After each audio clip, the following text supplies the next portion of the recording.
আমাদের তো একটা প্রেমের সম্পর্ক ছিল এবং প্রেমটা তো স্তরে স্তরে অন্যরকম হয়ে যায়। 20 বছর বয়সের প্রেম আর 43 বছর বয়সের প্রেমটা নিশ্চয়ই একরকম নয়। বা এই সম্পর্কের জন্য আমার মনে হয় ওর সাথে আমার কোনো কাজই হয়েছে, কারণ শাহজাহান রিজেন্সি তখন ওদের সম্পর্ক ছিল না, মানে অ্যাজ ইন ওটা বা সম্পর্ক আর কি, ওটা ছিল না, অন্য সম্পর্ক ছিল।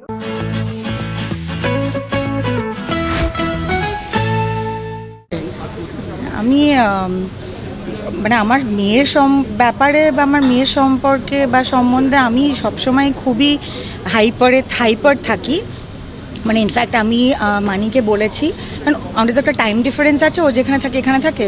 আমি ওকে বলেছি যে আমার সময় যখন রাত্রি, তখন ও খুব কমফোর্টেবলি অফিস থেকে ফোন করে, অনেক সময় ফোন করে বলে মা, মানে ওই একটা মা শুনে কিন্তু আমি অলরেডি খাট থেকে লাফিয়ে ড্রয়িং রুমে চলে গিয়ে বলেছি কী হয়েছে, নাথিং, আই জাস্ট কল।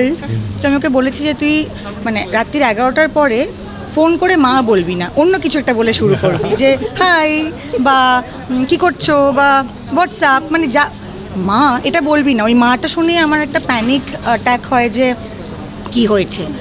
তো এরকম আমি মানে নিয়ম এস্টাবলিশ করেছি আমার আর আমার মেয়ের কথোপকথনে, যে কোন সময় ও ফোন করে এগুলো বলতে পারে না। মানে start of the conversation can't be something which will drive me mad.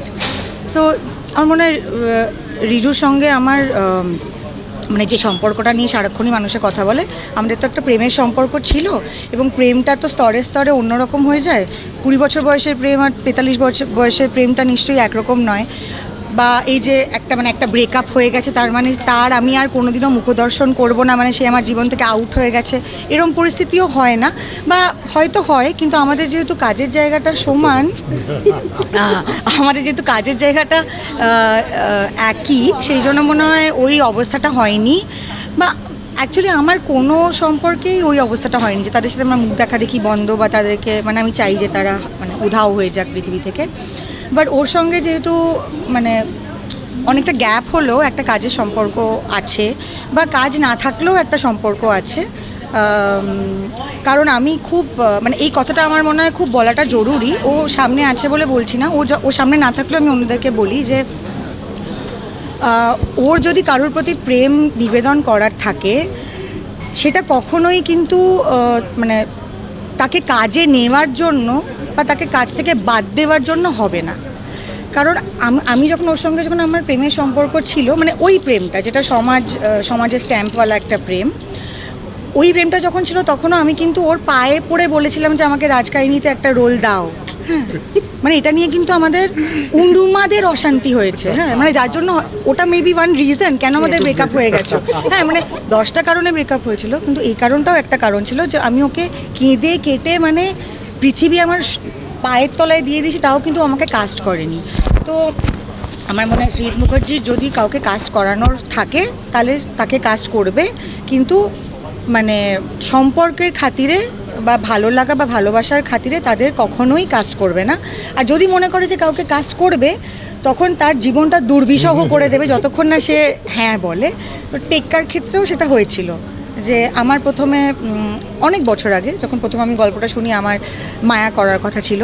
তারপরে যখন আলটিমেটলি টেক্কা হলো, তখন I was not physically fit enough to do Maya. আমার তখন একটা সার্জারি হয়েছিল, তো তখনও আমাকে বললো তুমি ইরাটা করো।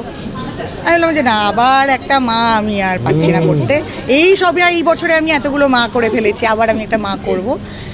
তো এখন তো ও নিজের ছবিটা দেখে আমাকে বললো যে তুমি দেখবে এই মাটা কি মা হয়েছে। সো না, এই বর্তমান আবহে এই যে কথাগুলো বললো খুব জরুরি, কারণ সত্যি আমার প্রচুর সম্পর্ক হয়েছে, প্রচুর প্রেম হয়েছে, এবং সেই প্রেমে সবসময় কিন্তু প্রথমেই আমি বলে দিই কারোর সাথে আলাপ, কারণ আমাদের তো আলাপ হওয়ার এই পরিধি তো এইটুকু, এর মধ্যেই ম্যাক্সিমাম লোকের সাথে আলাপ হয়, কারোর সাথে বন্ধুত্ব হয়, সিনেমা দেখতে যাওয়া হয়, খাওয়া দাওয়া হয়, এবং কিছু ক্ষেত্রে প্রেম হয়।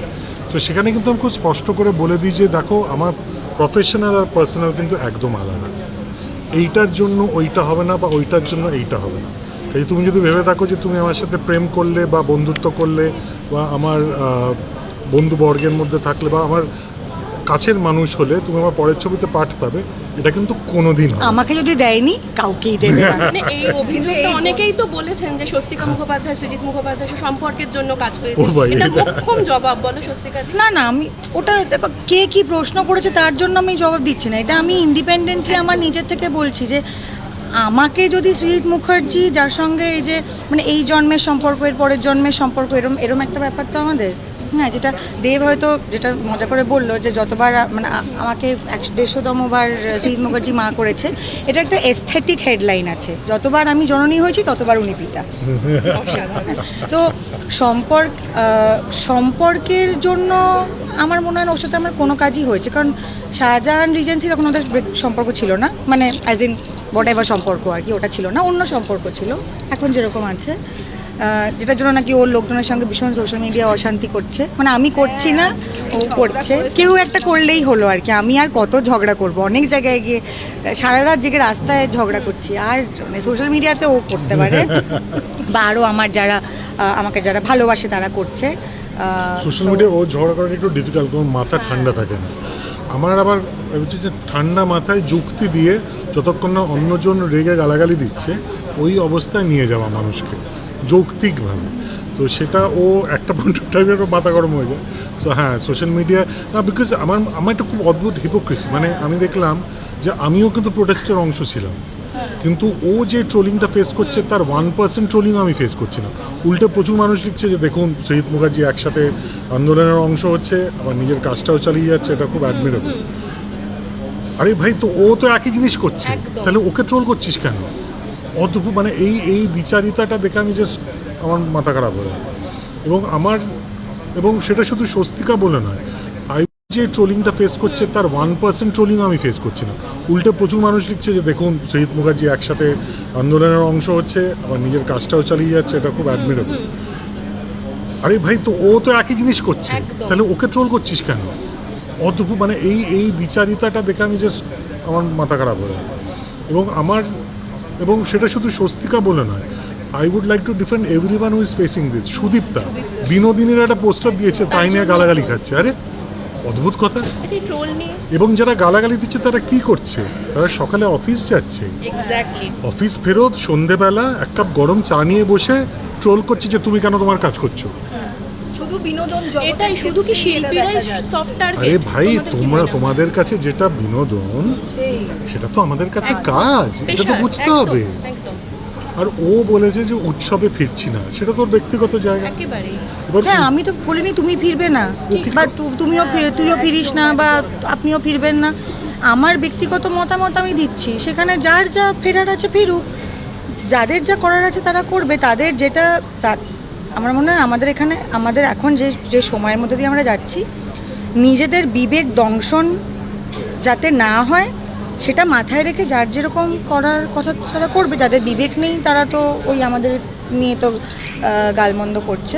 But yeah, coming back to that point, মিশরের সাথে আমার গেস্ট অ্যাপিয়ারেন্স ছিল, আর জাতিস্বরের সময় আমাদের ব্রেকআপ হয়ে গেছিলো, শাহজাহান রিজেন্সিতে উই ওয়ার নট প্রেমিকা, আর এখানে তো অনেক বছর চলে গেছে, তাহলে মানে প্রেম করছিল বলে কি কোন কাজে নিয়েছিল? আমাকে এটা কাজে নেয়নি, মানে ইনফ্যাক্ট যখন ওর সাথে আমার প্রেম তাহলে ছিল এখন একটু বেশি করে কাজে নিই না, ওনাদের ঝগড়াটা বেশি ভালো করে করতে পারবো। তখন যে কি অশান্তি হয়েছিল। এবং মানে এটাই আমার বক্তব্য যে আমার কাছে সিনেমাটা সাধনার জায়গা, সেখানে তুমি আমার প্রেমিকা, গার্লফ্রেন্ড, বন্ধু, যদি ওই রোলটা আমি Baffling. করতে পারতাম, ওই রোলটা আমি করতে আচ্ছা পারতাম, আমরা এইটা নিয়ে পরে আলোচনা করবো। যে কারণটা দেখিয়েছিল সেটা হয় না। পুরনো ক্ষোভ সত্যি। তো এই যে ফ্লিং বা মানে ব্রিফ সম্পর্ক বা প্রেম বা স্ত্রী বা প্রেমিকা কিছু বা বন্ধু, অনেক বান্ধবীও আছে যারা বলে তুই তো মানে মানে কি লাভ হলো, তুই আমার সৃজিত মুখার্জি আমার বন্ধু কিনা? আমি বলছি সৃজিত মুখার্জি তোর বন্ধু, সৃজিত মুখার্জি মানুষ তোর বন্ধু, সৃজিত মুখার্জি পরিচালক নয়, সৃজিত মুখার্জি পরিচালক কারোর বন্ধু নয়। সৃজিত মুখার্জি পরিচালক সিনেমার পর সিনেমা এমন অভিনেতাকে কাজ করেছে যে অভিনেতা তার জীবনে এত ক্ষতি করেছে যার সাথে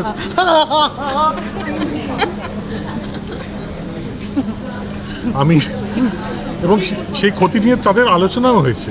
হ্যাঁ, আমি বলেওছি অঞ্জনদা তুমি আমার সাথে এত কিছু করলে, তো আমি তো তোমার তো হ্যাঁ আমি তোমার সাথে খুব খারাপ করেছি না? এরকম মানুষ, ঠিক আছে। অঞ্জনদার সাথে আমার কম ঝগড়া হয়েছে, অঞ্জনদার জন্য আমার মানে প্রচুর মানে আমার we've had lot of difference, কিন্তু when it comes to acting there is no one near অঞ্জনদা। সো আমার সাথে তার ব্যক্তিগতভাবে যতই ঝামেলা হোক, যতই সমস্যা হোক, I have no option but to cast him, ঠিক আছে। কারণ আমার কাছে আমার সিনেমা আমার সন্তানের মতো, সেখানে আমার ব্যক্তিগত কী সম্পর্ক না সম্পর্ক, এবং এই ব্যাপারে আমি সব সময় ডিসক্লেমার দিয়ে দিই, সব সময় প্রথম থেকে ডিসক্লেমার দেওয়া থাকে, এবং সেই ডিসক্লেমারের ডকুমেন্টেশনও থাকে। আজকের দিনে ডকুমেন্টেশনটা খুব জরুরি। আজকের দিনে যে যা পাচ্ছে তো বলে দিতে পারে তো, সো সেই ডকুমেন্টেশনটা খুব জরুরি। আমার ডকুমেন্টেড ডিসক্লেমার দেওয়া থাকে, ভাই ব্যক্তিগত আলাদা, পেশাগত আলাদা। তো এই টেক্কার মাটা একটা আলাদা কিছুই হবে, তার সঙ্গে আমার ডেফিনেটলি আমার ব্যক্তিগত জায়গায় হয়তো অনেক মানে কি বলবো সিমিলারিটি থাকবে।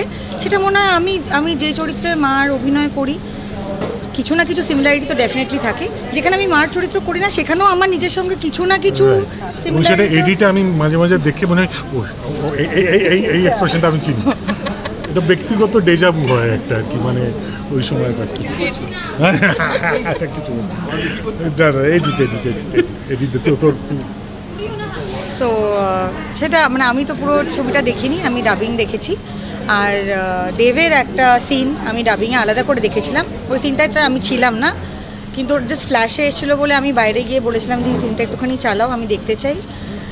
আই ওয়াজ স্পেল বাউন্ড, কারণ আমি একদমই এক্সপেক্ট করিনি যে ওই মাপের অভিনয় দেব করবে। মানে আমার মনে হয় এই ছবিটা ও অন্য কিছু একটা হয়েছে। তার একটা কারণ আছে, এটা ও বললো, খুব জরুরি কথা সেটা, যে ও তো আমার ক্যারিয়ার দেখেছে শুরু থেকে, এবং আমার সাথে যারা যারা কাজ করেছে তাদের অভিনয় ক্ষমতা সম্বন্ধেও সম্যক জ্ঞান আছে। এবার এই জ্ঞানটা ও এটাও জানে যে একটা মোটামুটি সাধারণ পারফরমেন্সকে কিভাবে এডিট দিয়ে বিজিএম দিয়ে এলিভেট করা যায় সেটাও দেখেছে। কিন্তু মানে আমি সেটা করে এসেছি, আমার 14 বছরের ক্যারিয়ারে বহুবার করেছি, আর সেই বিহাইন্ড দ্য সিনটাও জানি। কিন্তু যখন ও লাইভ দেখছে সেটা তো থিয়েটারের মতো, সেখানে সিনেমার ম্যাজিকটা ঢুকছে না। সেখানে একাডেমিতে কেউ নেই, স্পটলাইট দুটো, সেখানে অ্যাক্টারের অ্যাকচুয়াল চোখের জলটা তার কো অ্যাক্টার দেখতে পাচ্ছে, অ্যাকচুয়াল গলার রগ যে ফুটে উঠছে সেটার কো অ্যাক্টার দেখতে পাচ্ছে, অ্যাকচুয়াল মুহূর্তটা যে ক্রিয়েট হচ্ছে, দ্যাট মোমেন্ট অফ ট্রুথ, সেটা কো অ্যাক্টার দেখতে পাচ্ছে। Which is where you understand যে না, this is where the actor has actually evolve. করিয়ে নেওয়াটা বোধহয় খুব ইম্পর্টেন্ট। না, আমি সেটাই বলছি, করিয়ে আমি বহুবার নিয়েছি বহু অভিনেতাদের, আমি তাদের নাম নিতে চাই না because that will not sound nice, but অনেক খুব সাধারণ মানের অভিনেতাদের নিয়ে আমি অ্যাকচুয়ালি করিয়ে নিয়েছি। কিন্তু দেবের ক্ষেত্রে সেটা করতে হয়নি। দেবের ক্ষেত্রে আমায় বরং অ্যাজ অ্যান এডিটার ভাবতে হয়েছে, আচ্ছা এই এক্সপ্রেশনটা রাখবো না এই এক্সপ্রেশনটা রাখবো, এটাও তো ভালো, আচ্ছা তাহলে যদি স্বস্তিকার এই এক্সপ্রেশনটা রাখি তাহলে দেবের এই এক্সপ্রেশনটা তো ব্যাপারটাকে আরেকটা লেভেলে নিয়ে, তো এই যে চিন্তাটা, এই অপশানগুলো আমায় দিয়েছে। করিয়ে নিলে কি হয়, আমি জানি যে আমাকে 33.5 নম্বর টেকটাই রাখতে হবে, কারণ ওখানেই আমি করিয়েছি। সে যখন আমাকে বুফের মতো অপশনস দিচ্ছে, সেখানে তো করানোর ব্যাপার থাকে না। আর আরেকটা জিনিস যেটা আমি কাজ করতে গিয়ে দেখলাম দেবের সাথেও রুক্মিণীর সাথেও, যে প্রত্যেকটা টেকই যদি 4টে টেক 5টা টেক হয়ে থাকে, সবকটা টেক কিন্তু আলাদা আলাদা হয়েছে। এরম নয় যে 1 থেকে 5 নম্বর টেক একজন অভিনেতা একই রকম করে যাচ্ছে, যেখানে বাইরে যারা হয়তো মানে ঘুরে দেখছে তারাও বোর হয়ে গেছে যে ভাই তুমি একটাই এক্সপ্রেশন তুমি 5টা টেক হচ্ছে for what ever reason, technical কারণে হতে পারে, তুমি একই রকম অভিনয় করে যাচ্ছ, সেটা কিন্তু হয়নি। আমার মনে হয় 1-2টো টেকের পরে সবার অভিনয়ের সবার পারফরমেন্স মানে একটু একটু করে ওপরে উঠতে থেকেছে। সো সেটা মানে আমাকে যদি এর পরে কোথাও কোনোদিনও কেউ বলে যে হ্যাঁ দেব তো ঠিক আছে মিডিয়াকর অভিনেতা, উদম মার খাবে, আর তো কথা বলার জায়গা নেই, এবার মারপিট হবে। শেষ করছি লাস্ট এত আলোচনা আমাদের এটা কি কনক্লুশনে যদি পরের ছবিতে সৃজিতদার স্বস্তিকা থাকছে আবার একটু ঝগড়া লাগাচ্ছে মানে মানে এই প্রশ্নটা আমার মনে হয় ওকে করাটা খুবই বেকার। হ্যাঁ, আর আমাকেও মানে আই ডোন্ট নো, লাইক স্ক্রিপ্টের উপর ডিপেন্ড করবে। একদমই স্ক্রিপ্টের উপর আমার ক্ষেত্রে casting always depends on the আর স্ক্রিপ্ট। তখন ওর মুখটা দেখতে আমার ইচ্ছা করবে কিনা সেটাও একটা important। যদি মনে হয় যে না এখন যে আমি হেড স্পেসে আছি আমি একদম রিজুর মুখটা দেখতে ইচ্ছা করছে না, তো পাগলের মতন যদি একটা ভালো রোল না হয় তাহলে আমি বলবো যে নো দূর।